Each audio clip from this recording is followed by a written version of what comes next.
Hello बच्चों, मैं संजीदा हिंदी शिक्षिका एलपीएम पब्लिक स्कूल के ऑनलाइन कक्षा में आप सभी का हार्दिक स्वागत करती हूँ।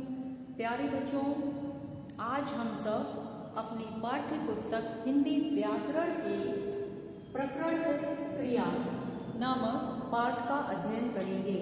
तो चलिए आज की कक्षा हम लोग आरंभ करते हैं। आज हम सब देखेंगे कि क्रिया क्या होता है। क्रिया का अर्थ होता है कुछ भी करना, ठीक है, कुछ भी करना।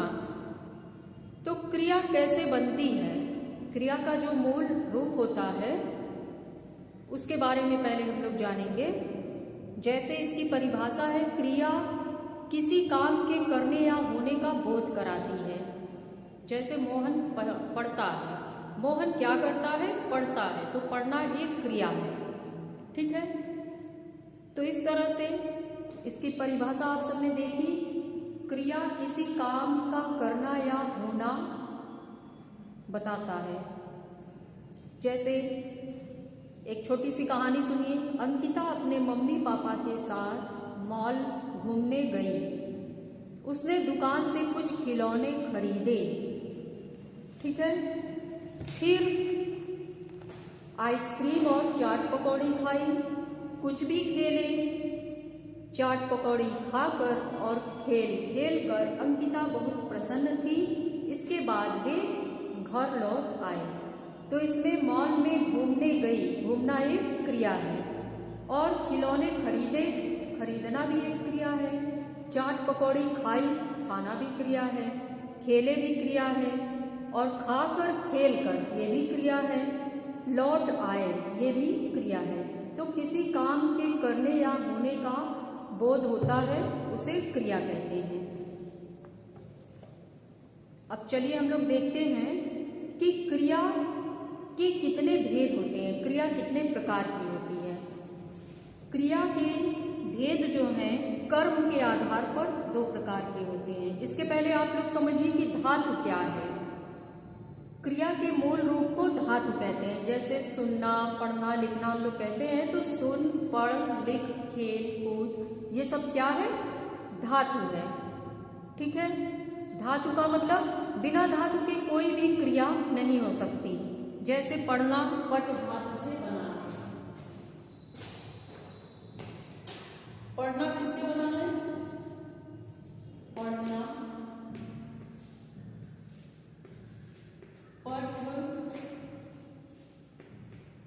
धातु से बना है।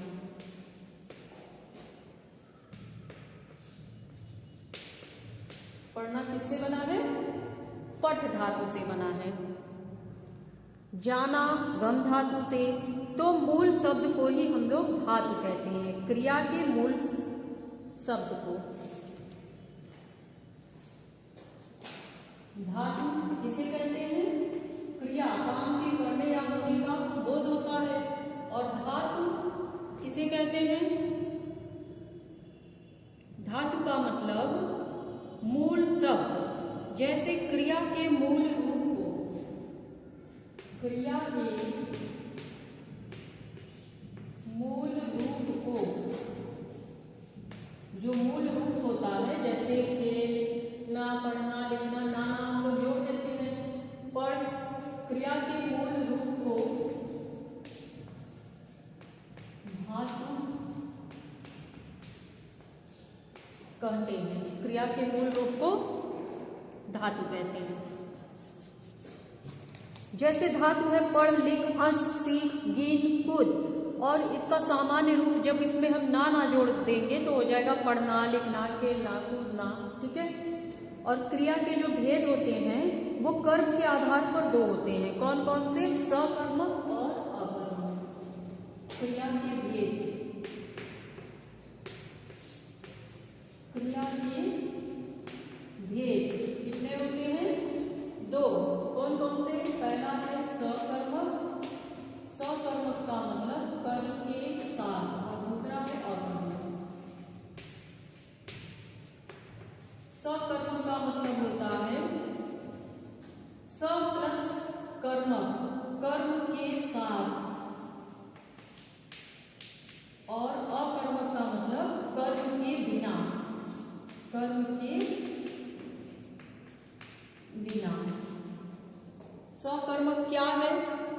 जैसे कर्ता कोई कार्य कर रहा है, उदाहरण देखिए,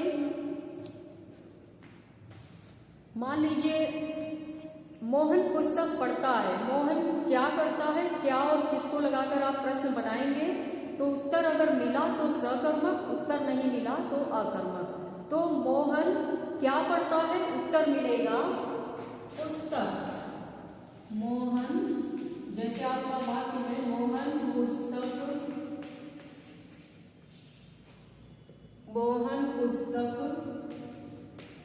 पढ़ता है। तो वाक्य में हम क्या और किसको लगाकर प्रश्न बनाएंगे? अगर उत्तर मिला तो सकर्मक, उत्तर नहीं मिला तो अकर्मक। देखिए यहाँ पर नोट कीजिए, उत्तर मिले तो क्या होगा, सकर्मक, और उत्तर न मिले तो अकर्मक। तो मोहन पुस्तक पढ़ता है, प्रश्न बनाएंगे हम, क्या पढ़ता है, उत्तर मिला पुस्तक पढ़ता है, इसलिए यह सकर्मक है। ठीक है, इसलिए क्या है ये, सकर्मक। और अकर्मक में होता है जिस क्रिया का फल कर्म पर न पड़ के केवल कर्ता पर पड़ता है। जैसे तान्या सो रही है, तान्या सो रही है, इसमें हम क्या बनाएंगे, क्या रही है, किसको रही है, कुछ भी उत्तर नहीं मिला, तो इसका मतलब तान्या सो रही है क्या है, अकर्मक। ठीक है, अगर कर्म है तो सकर्मक, अगर कर्म नहीं है तो अकर्मक। इसके साथ ही सकर्मक जो क्रिया होती है, इसमें कर्ता के साथ साथ कर्म पर भी प्रभाव पड़ता है। ठीक है, जैसे एक उदाहरण और देख लीजिए, नीलम आम खाती है, नीलम आम खाती है। तो प्रश्न बनाएंगे हम, नीलम क्या खाती है, उत्तर मिलेगा आम खाती है, उत्तर मिला। तो कर्ता के साथ साथ मतलब नीलम आम खा रही है, तो नीलम तो कर्ता है और आम खा रही है, इसका मतलब कर्म कर रही है। तो आम क्या है, कर्म है, मतलब कर्म पर भी प्रभाव पड़ रहा है। कर्ता पर तो प्रभाव पड़ ही रहा है, साथ ही कर्म पर भी प्रभाव पड़ रहा है। नीलम आम खा रही है, नीलम आम खा रही है और आम जो है खत्म हो रहा है, आम भी तो खत्म हो रहा है। तो जब आम खत्म हो रहा है, इसका मतलब कर्ता के साथ कर्म पर भी प्रभाव पड़ रहा है, तो ये सकर्मक है। ठीक है, आ गया समझ में। इसके बाद देखिए, अब हम कुछ सकर्मक और अकर्मक शब्दों को देखेंगे। जैसे नोट कर लीजिए आप लोग, इधर अकर्मक और यहां पर सकर्मक।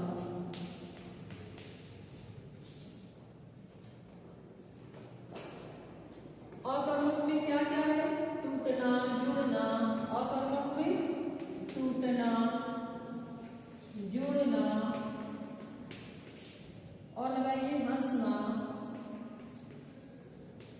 और सकर्मक में क्या हो जाएगा, टूटना है तो तोड़ना हो जाएगा, तोड़ना, किसी के द्वारा तोड़ा जा रहा है तो वो सकर्मक के अंतर्गत आएगा। जुड़ना, इसका हो जाएगा जोड़ना। हंसना है तो हो जाएगा हंसाना। ठीक है, इसको आप नोट कर लीजिए। इसके अलावा कुछ और छोटे छोटे शब्द हैं, उनको भी आप समझ लीजिए। सकर्मक क्रिया जो होती है, सकर्मक, इसके भी दो भेद होते हैं, एक कर्मक, द्विकर्मक। एक कर्मक में क्या होता है, एक काम होता है, जैसे रीना ने काम कर लिया। और द्विकर्मक में दो काम होता है, जैसे माली पौधों को पानी से सींचता है। ठीक है, इसी तरह से अब हम देखेंगे संयुक्त क्रिया क्या होती है, जिसमें एक क्रिया दूसरी क्रिया को जोड़ती है उसे संयुक्त क्रिया कहते हैं। जैसे बढ़ई कुर्सी बना रहा है, तो बनाना तो मुख्य क्रिया है, बनाना मुख्य क्रिया है और रहा है सहायक क्रिया। तो जब एक क्रिया दूसरे क्रिया को जोड़ती है तो उसे संयुक्त क्रिया कहते हैं। और अगला देखिए, नाम धातु। नाम धातु में क्या होता है? संज्ञा, सर्वनाम और विशेषण से मिलकर बना होता है। जैसे हम बोल दिए अपना, तो अपना में हम अंत में ना लगा देंगे तो हो जाएगा अपनाना। ठीक है, नाम धातु क्रियाएं जो होती हैं इसमें अंत में ना लगाया जाता है। रंगाना, अपनाना, गरमाना, दोहराना। ठीक है, और जो संज्ञा से नाम धातु बनते हैं उसमें वाना लगता है, रंगवाना, वाना। और जो सर्वनाम से बनते हैं उसमें याना, और विशेषण से बनते हैं उसमें केवल ना। इस प्रकार प्रेरणार्थक भी जो क्रिया होती है ये भी दो प्रकार की होती है, प्रथम प्रेरणार्थक और द्वितीय प्रेरणार्थक। इसमें क्या होता है कि इसका मतलब होता है प्रेरणा देने वाली क्रिया। जब कोई कार्य स्वयं न करके दूसरे से करवाया जाता है तो वही प्रेरणार्थक होता है। जैसे शिक्षक ने रोहन से किताब पढ़वाया, पढ़वाया मतलब स्वयं न पढ़कर दूसरे से पढ़वाया, तो यह प्रेरणार्थक क्रिया है। अब इसी तरह से देखिए, जो प्रथम प्रेरणार्थक है इसमें आ जोड़ दिया जाता है। जैसे पढ़ प्लस आ, पढ़ाया। और जो द्वितीय प्रेरणार्थक है इसमें वा जोड़ दिया जाता है। जैसे पढ़ प्लस वा, पढ़वाया। और एक है पूर्वकालिक, इसमें जब कोई कार्य समाप्त हो जाता है तब दूसरा काम किया जाता है, उसी को पूर्वकालिक कहते हैं। जैसे बच्चा रोकर सो गया, मतलब पहले रोया इसके बाद सो गया। रानी पढ़कर खेलने गई, रानी पढ़ी उसके बाद खेलने गई। ठीक है, धनिया खाना खाकर पढ़ने गई। तो इस तरह से आपको क्रिया समझ में आ गया होगा। आप सब इस वीडियो को देखिए और समझने का प्रयास कीजिए। ठीक है बच्चों, फिर अगले वीडियो में हम लोग किसी और प्रकरण के साथ मिलेंगे। तब तक के लिए धन्यवाद।